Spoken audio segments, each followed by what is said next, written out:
Hey there, welcome to BTC Savage TV. This is Charlene Savage, and today I'm going to tell you about what is Bitcoin.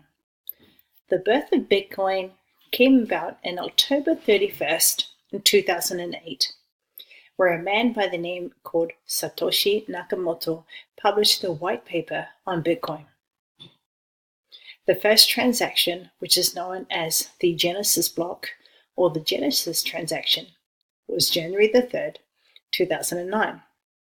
And so Bitcoin is a type of digital asset that can be bought, sold, or transferred between parties securely over the internet.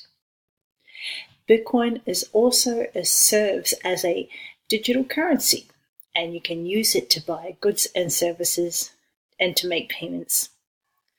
Dollars or euros, they're a little bit different, right? But with Bitcoin, there are no physical coins or bills.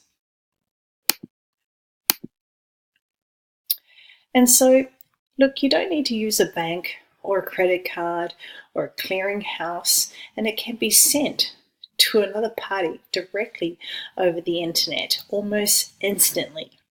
And in cryptocurrency, cryptography is a key component.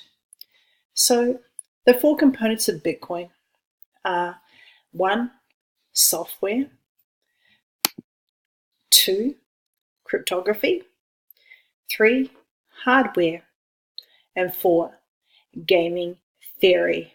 And I'll tell you a little bit more about the four components of Bitcoin in my next video. Thank you for watching BTC Savage TV. You can subscribe below, and if you want to know more about Bitcoin mining on the live Bitcoin blockchain, check out the details below, and I'll connect with you soon. Thanks for watching. Bye-bye.